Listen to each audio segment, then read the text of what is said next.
Chapter 12. Developing New Brain Cells. I have spoken of the plan of getting rid of undesirable states of feeling by driving them out. But a far better way is to cultivate the feeling or emotion directly opposed to the one you wish to eradicate. We are very apt to regard ourselves as the creatures of our emotions and feelings, and to fancy that these feelings and emotions are we. But such is far from being the truth. It is true that the majority of the race are slaves of their emotions and feelings, and are governed by them to a great degree. They think that feelings are things that rule one, and from which one cannot free himself, and so they cease to rebel. They yield to the feeling without question, although they may know that the emotion or mental trait is calculated to injure them, and to bring unhappiness and failure instead of happiness and success. They say, "We are made that way," and let it go at that. The new psychology is teaching the people better things. It teaches them that they are masters of their emotions and feelings, instead of being their slaves. It tells them that brain cells may be developed that will manifest along desirable lines, and that the old brain cells that have been manifesting so unpleasantly may be placed on the retired list and allowed to atrophy from want of use. People may make themselves over and change their entire natures. This is not mere idle theory, but it is a working fact which has been demonstrated by thousands of people, and which is coming more and more before the attention of the race. No matter what theory of mind we entertain, we must admit that the brain is the organ and instrument of the mind, in our present state of existence at least, and that the brain must be considered in this matter. The brain is like a wonderful musical instrument, having millions of keys, upon which we may play innumerable combinations of sounds. We come into the world with certain tendencies, temperaments, and predispositions. We may account for these tendencies by heredity, or we may account for them upon theories of pre-existence, but the facts remain the same. Certain keys seem to respond to our touch more easily than others. Certain notes seem to sound forth as the current of circumstances sweeps over the strings, and certain other notes are less easily vibrated. But we find that if we but make an effort of the will to restrain the utterance of some of these easily sounded strings, they will grow more difficult to sound, and less liable to be stirred by the passing breeze. And if we pay attention to some of the other strings that have not been giving forth a clear tone, we will soon get them in good working order. Their notes will chime forth clear and vibrant, and will drown the less pleasant sounds. We have millions of unused brain cells awaiting our cultivation. We are using but a few of them, and some of these we are working to death. We are able to give some of these cells a rest by using other cells. The brain may be trained and cultivated in a manner incredible to one who has not looked into the subject. Mental attitudes may be acquired and cultivated, changed and discarded at will. There is no longer any excuse for people manifesting unpleasant and harmful mental states. We have the remedy in our hands. We acquire habits of thought, feeling, and action through repeated use. We may be born with a tendency in a certain direction, or we may acquire tendencies by suggestions from others, such as the examples of those around us, suggestions from reading, listening to teachers. We are a bundle of mental habits. Each time we indulge in an undesirable thought or habit, the easier does it become for us to repeat that thought or action. Mental scientists are in the habit of speaking of desirable thoughts or mental attitudes as positive, and of the undesirable ones as negative. There is a good reason for this.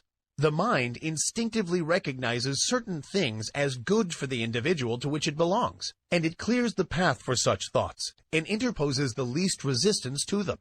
They have a much greater effect than an undesirable thought possesses, and one positive thought will counteract a number of negative thoughts. The best way to overcome undesirable or negative thoughts and feelings is to cultivate the positive ones. The positive thought is the strongest plant, and will in time starve out the negative one by withdrawing from it the nourishment necessary for its existence.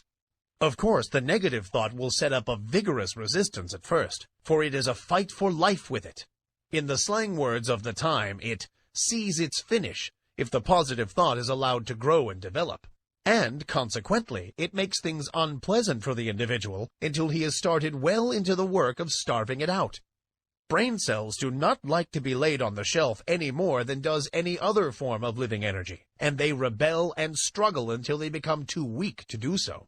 The best way is to pay as little attention as possible to these weeds of the mind, but put in as much time as possible watering, caring for, and attending to the new and beautiful plants in the garden of the mind. For instance, if you are apt to hate people, you can best overcome the negative thought by cultivating love in its place. Think love and act it out as often as possible. Cultivate thoughts of kindness and act as kindly as you can to everyone with whom you come in contact. You will have trouble at the start, but gradually love will master hate, and the latter will begin to droop and wither. If you have a tendency toward the blues, cultivate a smile and a cheerful view of things. Insist upon your mouth wearing upturned corners, and make an effort of the will to look upon the bright side of things. The blue devils will set up a fight, of course, but pay no attention to them. Just go on cultivating optimism and cheerfulness. Let bright, cheerful, and happy be your watchword, and try to live it out. These recipes may seem very old and time-worn, but they are psychological truths and may be used by you to advantage. If you once comprehend the nature of the thing, the affirmations and autosuggestions of the several schools may be understood and taken advantage of. You may make yourself energetic instead of slothful, active instead of lazy, by this method. It is all a matter of practice and steady work. New thought people often have much to say about holding the thought, and indeed, it is necessary to hold the thought in order to accomplish results.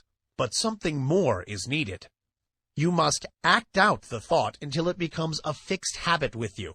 Thoughts take form in action, and in turn, actions influence thought.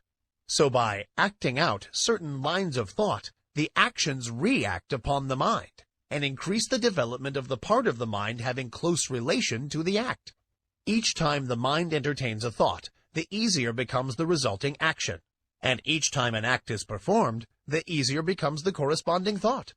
So you see, the thing works both ways, action and reaction. If you feel cheerful and happy, it is very natural for you to laugh. And if you will laugh a little, you will begin to feel bright and cheerful. Do you see what I'm trying to get at? Here it is in a nutshell. If you wish to cultivate a certain habit of action, begin by cultivating the mental attitude corresponding to it.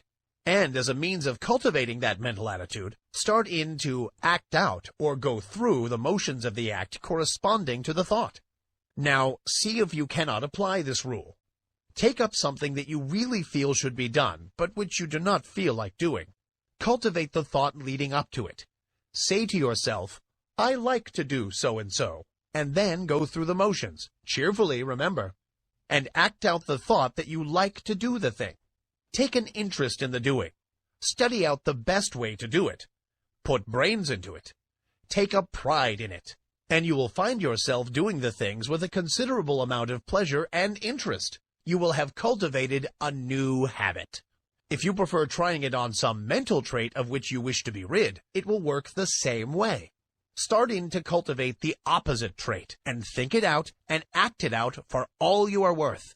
Then watch the change that will come over you. Don't be discouraged at the resistance you will encounter at first, but sing gaily, I can and I will, and get to work in earnest. The important thing in this work is to keep cheerful and interested. If you manage to do this, the rest will be easy.